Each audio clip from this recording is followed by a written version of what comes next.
namni har'a guyyaa kana ruuhiidhaan jirtan hasoomana soomantanii as geeysan wanni guddaan shayxaanni hidhame gallakkifame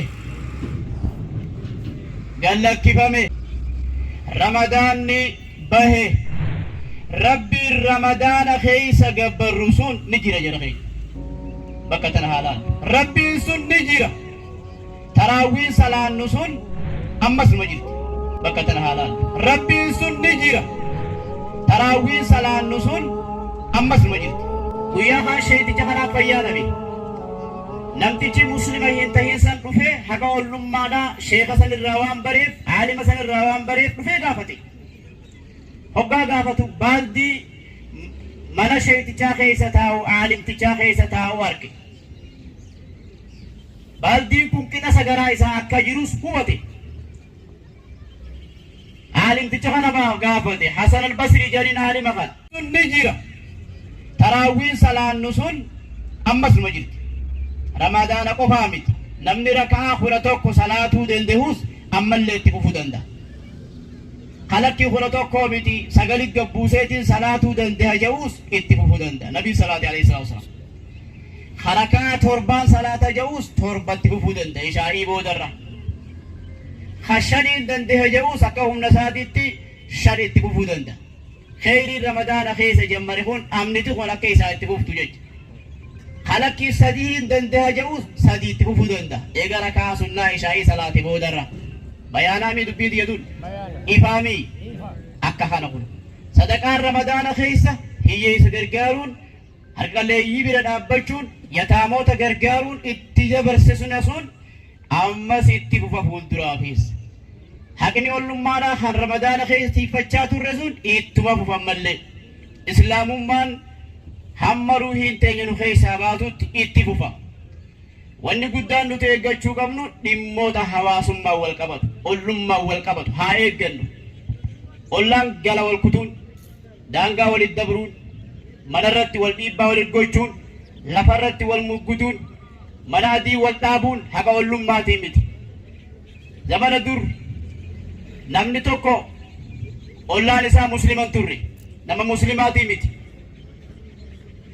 garuu namtichi kun fooqii qaba fooqii isaa kana keessa mana fincaanii jira mana fincaanii kana keessa urate karaa mana aalimticha ummata islaamaa hoogganutti manni fincaanii kun sagaraan kun urate aalimni kun haqa ollummaa jabeessu jecha nama musliman tahin san baaldii fincaan sagaraa isaa keessaa coommiftu baaldii jala kaayee hoggaa isiin guutamte firraa gannaqaadhaa hoggaa isiin guutamte jalaa gannaqaa haqa ollummaadhaa eeggate nama musliman tahiniifi sabaa sablammoota nu keessa jiru namoottan amantii adda addaa kan nu keessa jiru habaja biyyatti habaja ollummaa wajjiin qabna habaja afooshummaa wajjiin qabna wal gaafachuu yoo fayyaa dhabne wajjiin qabna du'a wal awwaallachuu wajjiin qabna akkasitti baaldii kana guutee gannaqa guyyaa takka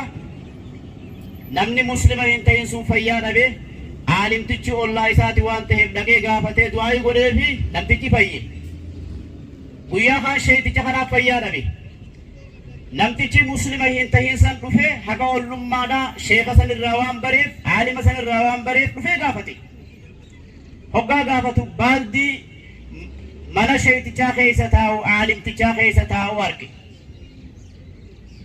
baaldii kun qixa sagaraa isaa akka jirus hubate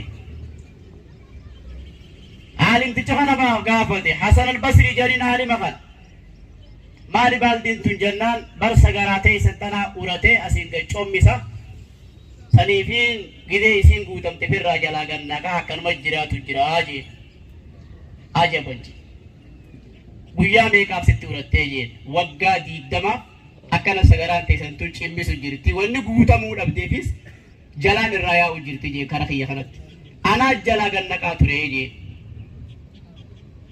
namtichi yaa jara keenya akkana waliin obsinaa nuti nama muslima hin ta'ini obsinaa hiikkatti nuti bar karaa baanee galluu walirra ku jirra bar namtichi maal je amantii keessanitti kana walii obsutti isin ajajaahii jee bar والله يا من تخيني أن أجدجي والله أشهد أن لا إله إلا الله وأشهد أن محمد رسول الله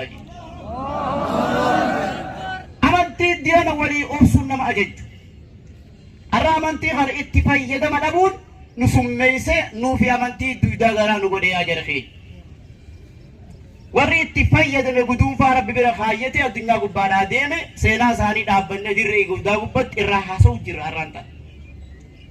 Wanti nuti guduunfatuu barbaannus akkas ta'uu feena.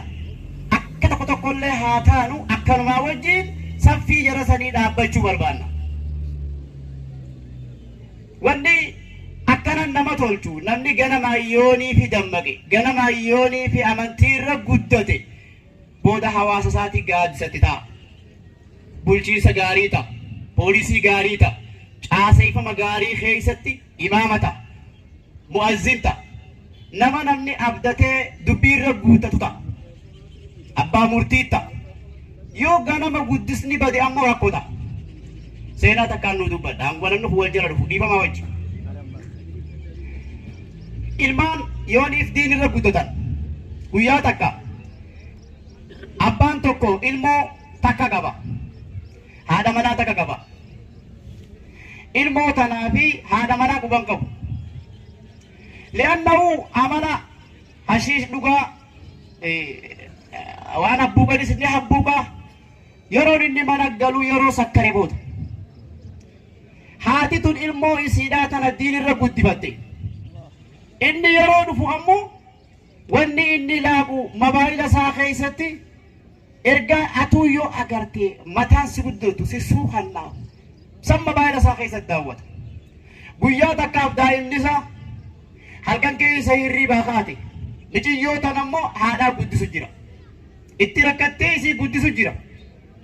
Qoraan itti gurgurtee guddifti. Inni mana dhugaatii jira waan ta'eef amala badaa ganamaan dhaale. Islaamummaa irratti akka naamusa islaamatti hin guddanne. Hoggaa kana duuba ilmoon xiqqoon tun abbaa isaa kan mobaayila laaquu akkuma fincaanii haateen halkan keessa mobaayila abbaa dhaaban. Mobaayila abbaa keessa wantoota afaan naman jenne ummata muslimaa kana dura dhaabbadhaan jechuu hin dandeenye jira. Kanaaf ati waliin beekuu dandeenyu isa jedha ta'e. Nu beeynaami. Wantoota santu jira. Ilmoon tun akkuma achi ilaalteen ijji waan sanii dhaabbatti. Waqaalat aarun alayka yaa waalidii ittaqillah. Yaa abbaa kiyya waan qaanyii ilaaltee rabbi sodaattuu jetti. Mobaayila kee keessa waan akkanaa akkam ilaalta abbaa hoo. Waan akkam ilaalta. Yeroo rabbiin samii duniyaa irraa gabbu'ee